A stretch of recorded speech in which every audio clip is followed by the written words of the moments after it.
Good evening, everybody. My name is Akol Agwek, and I'm the moderator for tonight's forum for Burlington City Council, Ward 6 and Ward 4. The two candidates that will have the conversation with me tonight are, are Sarah Carpenter and Karen Paul. Both of them are incumbent. It looks like they are running unopposed. So this is a conversation between them and the citizen, their constituents.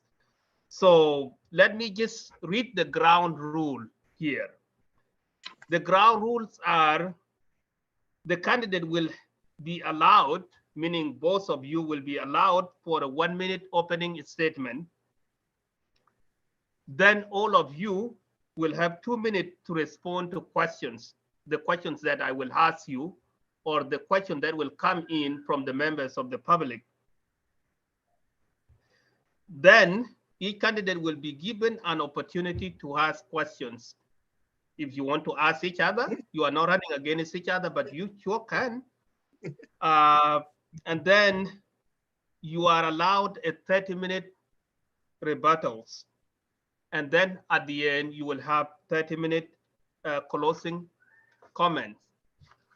Questions. I, as the moderator, will select from the question given below, as well as take questions from the members of the public. You will have to respond within 2 minutes or less. And you will have, as a candidate, you will have the option for a rebuttal for 30 seconds. So let me go to the questions right away. If no question has come in from the members of the public, again, this will be 30 minutes.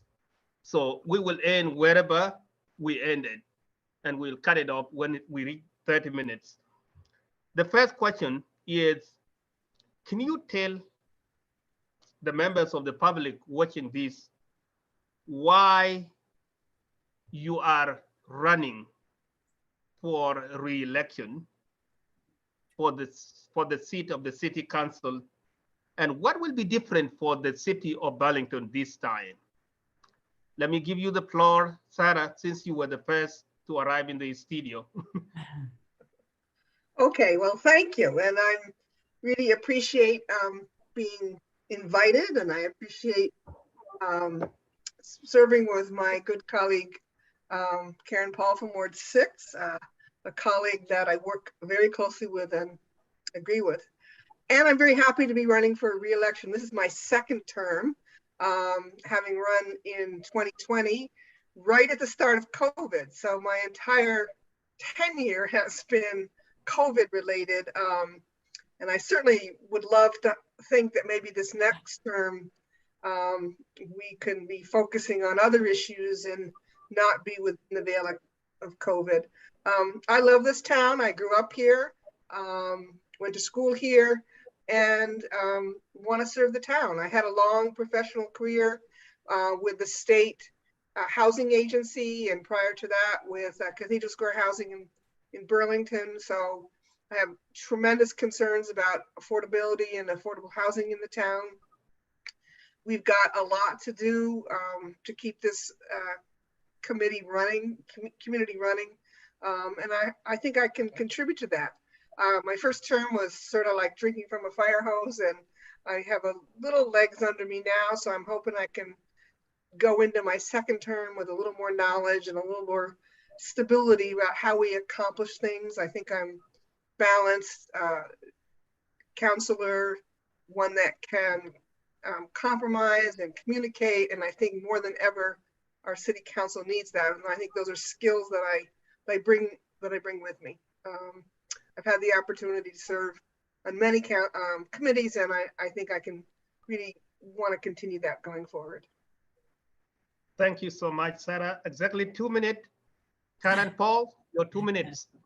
Okay, I will try to keep to 2 minutes. You have to appreciate that city councilors don't usually get limited. So we're not always good about it, or as good as the public is.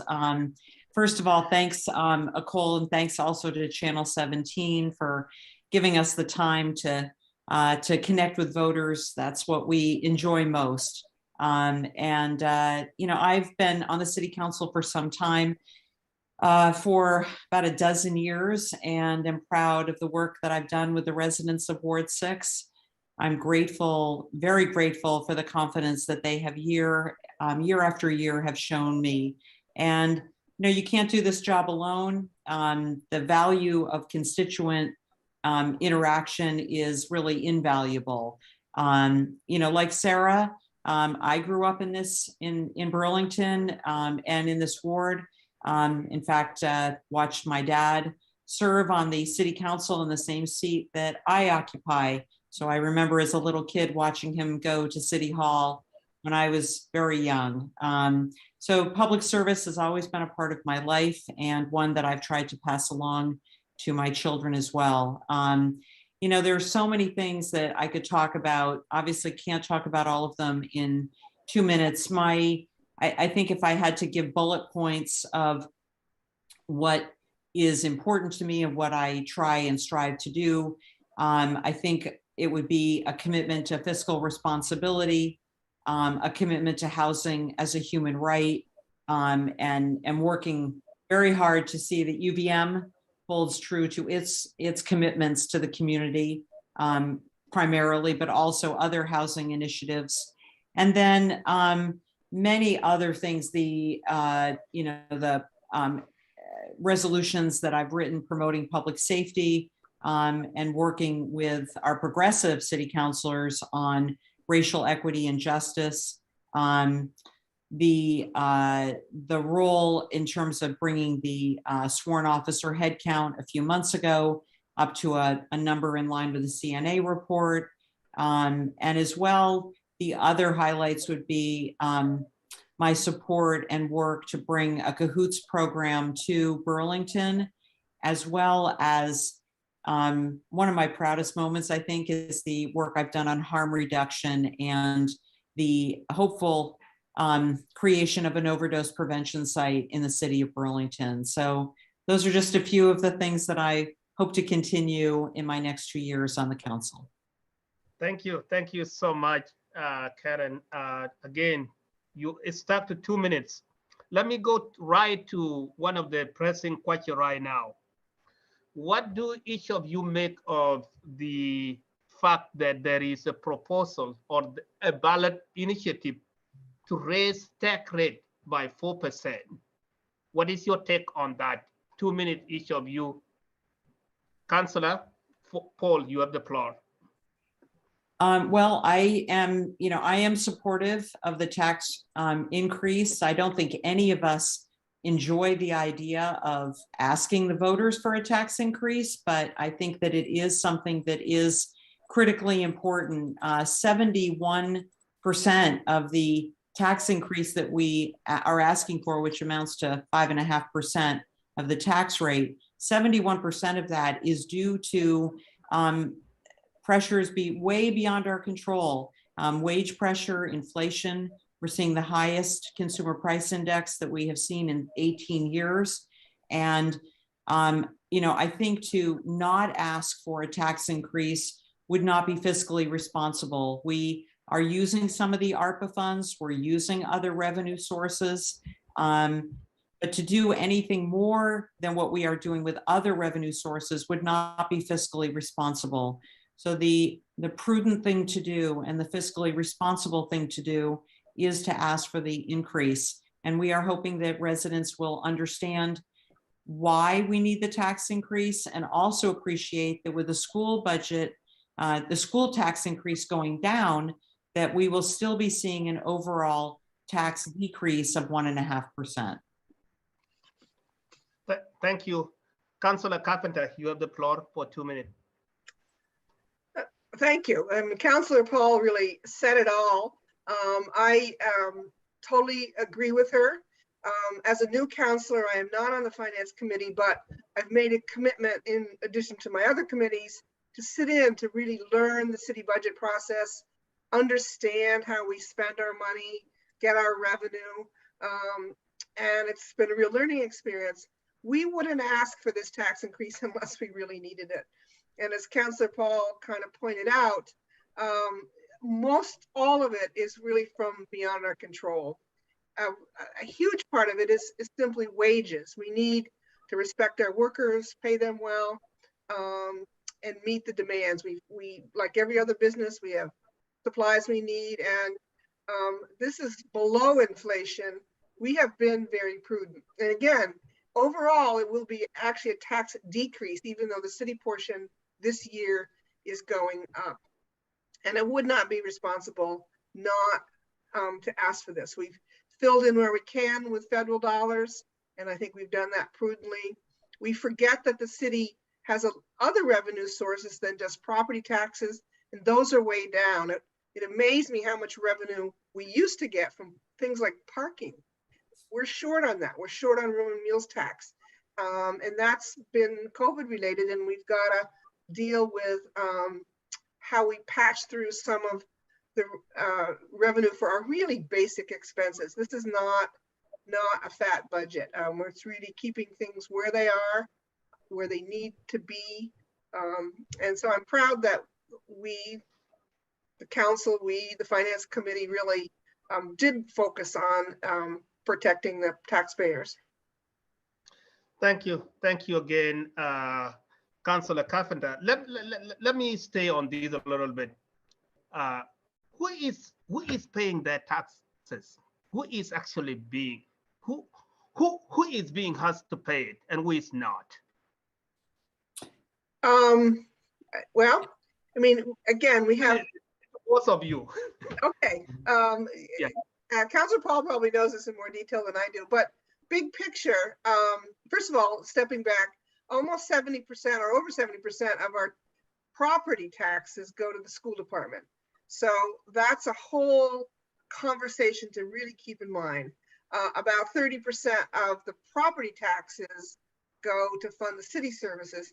And then in addition, we've got a number of revenue sources like room and meals, parking, fees, all of those kind of things. So there's a lot of focus on the property tax, but we do have other revenue sources. And it's mixed. We may get questions about the reappraisal, and I'm happy to answer those, but in the short run, it's obviously property owners who pay property taxes and get relief from the state. We cannot forget that through the Homestead Credit Program, but we get much more revenue also from these other non-property tax resources. Thank you. Councillor Paul, can you weigh in? Yeah, I mean, Sarah, you pretty much said it. The interesting thing is that, over the last 6, 7, 8 years, we have tried very hard to diversify our revenue sources. That is good and bad, because that means when you have a difficult economic period, those are going to shift and change, and they are more volatile.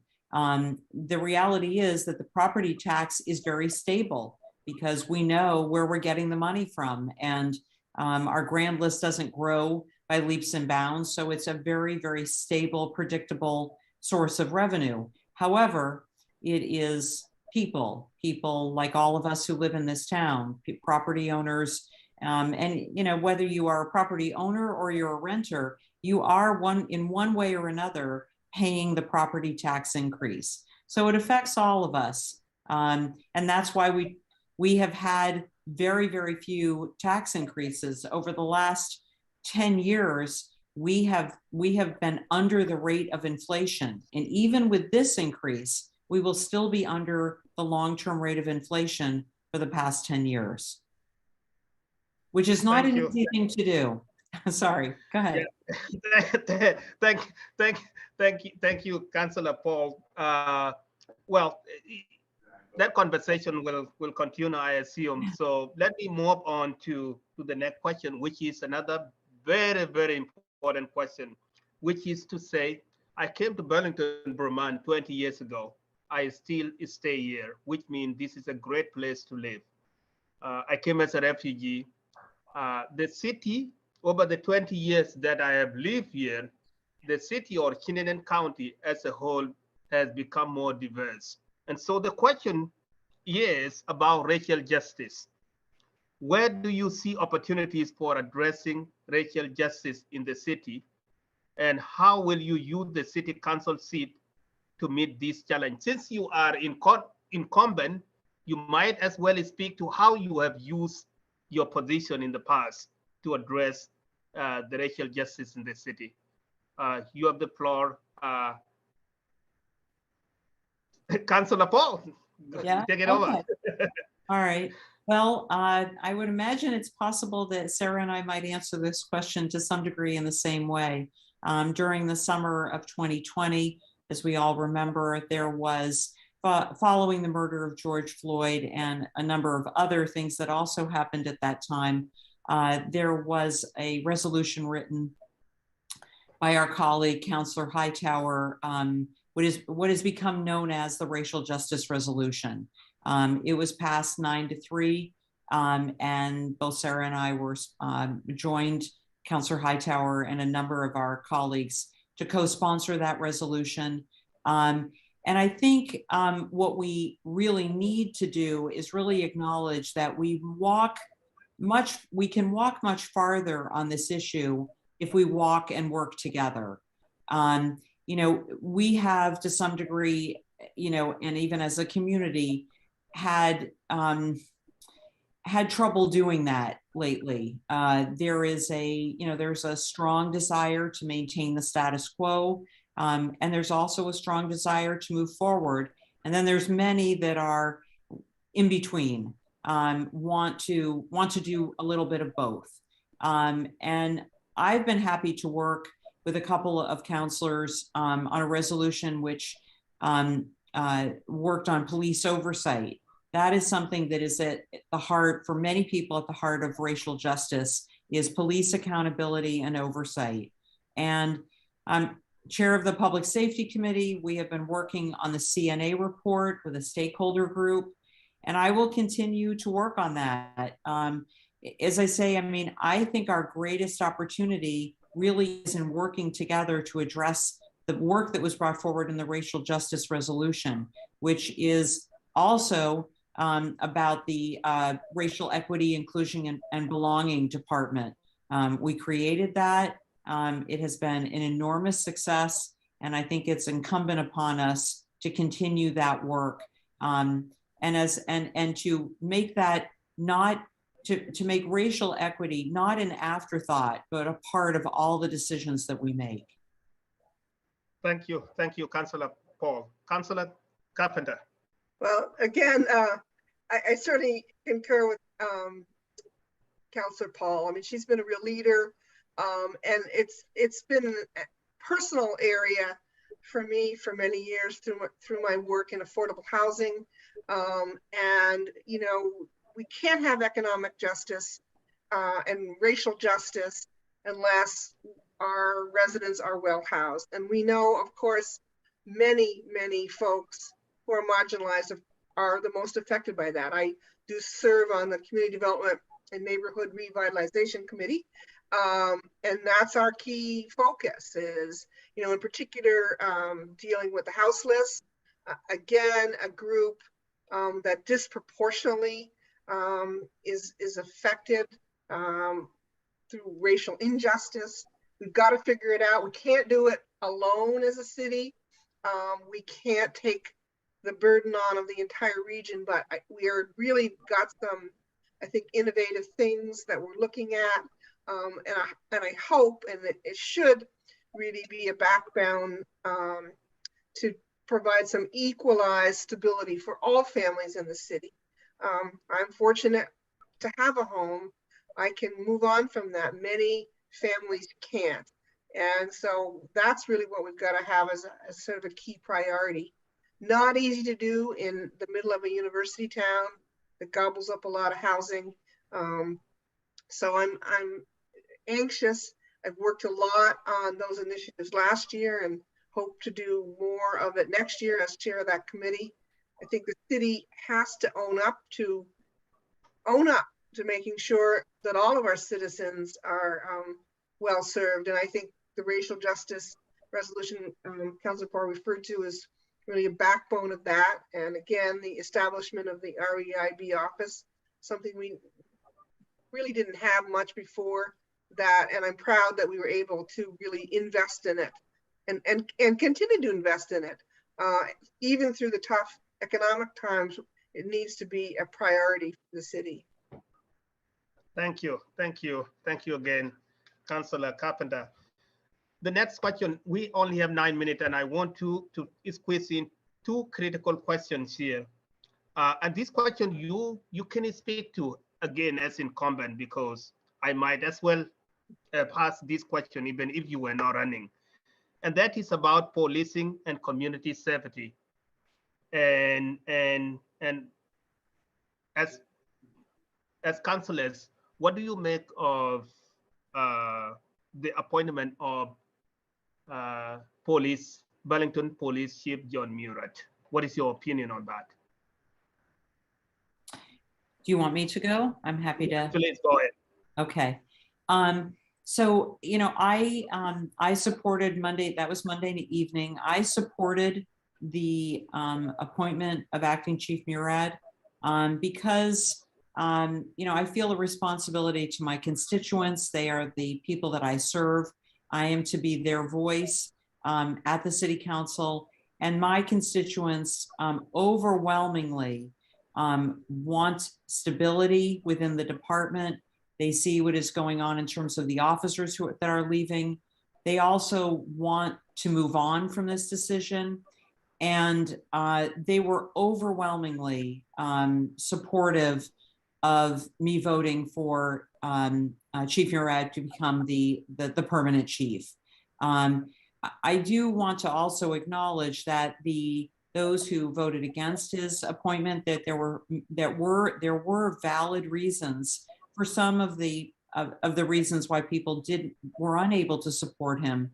And I think there are challenges with his appointment, but I'm a big believer in second chances and giving people the opportunity to address the issues that he knows we have, which include acknowledging racial disparities that we have in policing, and working to improve the relationships that he has with the police commission, with counselors, within the broader community, to build trust.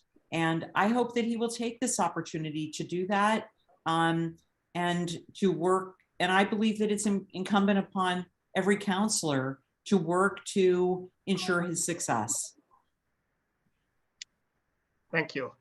Councillor Carpenter. I would concur. I mean, one of the remarks I made the other night, I know that the search process in the fall was messy. It wouldn't have been how I would have done it. I think honestly, we probably didn't do much of a service for the finalists, including John Murad, by how we handled it.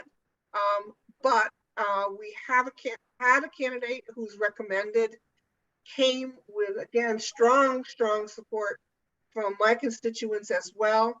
And I think we do need to both give a chance and, you know, hold the chief accountable and the mayor accountable in this next year to really reach far and get some of those goals that we articulated. And we as a council need to help that succeed. We need to provide the supports that a chief may need, like a public information officer and desperately needing a recruit officer. Councillor Paul recommended the Cahoots program. That's something we've got to reach out and really do quickly. We've got to wrestle with and honestly deal with police oversight. This is not about, you know, bad police. It's how to make the force stronger and better and more transparent. We've got to own up to our issues around bias and acknowledge them. And I believe the chief wants to do that. So we've got to really support that. And, you know, go forward with maybe a fresh face, a fresh slate, and help that happen, not go backwards. We need to go forward. Thank you. Thank you. Very quickly, I think I can make this disclosure. that, if you don't know, for the members of the city that know, Chief John Murat is a personal friend of mine. He's a classmate of mine.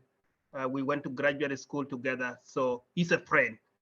I'm just asking this question based on the script I was provided. So you might have seen pictures out there, me taking pictures with him.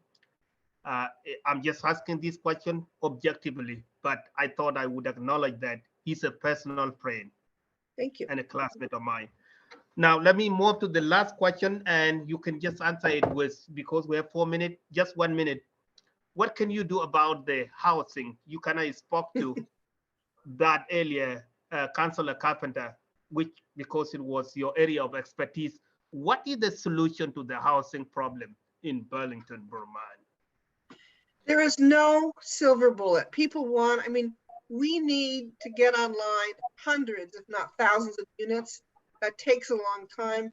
We've got to collaborate regionally. I think really got to look at our neighbors, all sides of us, and say, we're going to build units and you've got to do it too. Fundamentally underneath it are things like reforming some of our zoning laws, supporting getting things like ADUs and just more units online. We cure the houseless problem by having housing. We don't cure it, but we really just plain have to make it a priority. We've got some things on the line. We're going to be asking the finance board and the council to appoint a person who will be really the lead person on houseless initiatives. There's a number of them already in the docket with the CEDO office. We've got to support that, and we can't sort of kick the can down the road. And we've got to hold our neighbors in the state accountable. We're the biggest city, and it lands in our lap, and we can't be the only person trying to solve the problem. I am optimistic. We have some new resources, so we've got to work quickly and work together, get more stuff done. Thank you, Councillor Carpenter. Councillor Paul?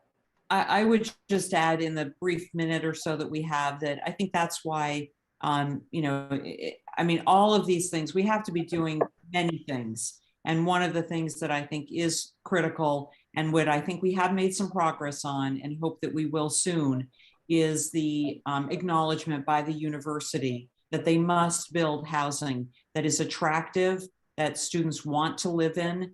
And we're not talking a couple hundred, we're talking several hundred units. That will free up space in neighborhoods to attract other people to be able to live. And want, we have one of the I guess it's a good problem in the sense that we have a lot of people who want to live here, and hopefully we can accommodate all of them. Thank you. I guess we have 1 minute to wrap it up. So if you can have 30 seconds to say one last thing to your constituents, you can go ahead. 30 seconds each. Just, I welcome the chance to continue. As I said, I was on it's a steep learning curve, and I'm hoping in my second term, it won't be so chaotic, and I will respond to you quicker, faster, and I feel like I can really manage the system a little better than I did the first term. And so I'm anxiously waiting to do that. Thank you, Councillor Paul. I would just simply add that it's been an honor and a privilege to do the work that that I have done together with the residents of Ward 6. I do not do it alone, and I'm looking forward to continuing to do that over the next 2 years, and I'm grateful for their confidence and support. Thank you. Thanks to both candidates, Councillor Carpenter, Councillor Paul. They are running unopposed. So I would congratulate you in advance and look forward to seeing you serve our city. This is 7 p.m. We are exactly on time. And again, members of public, thank you so much for tuning in. We will have conversation another time. Thank you. Good night.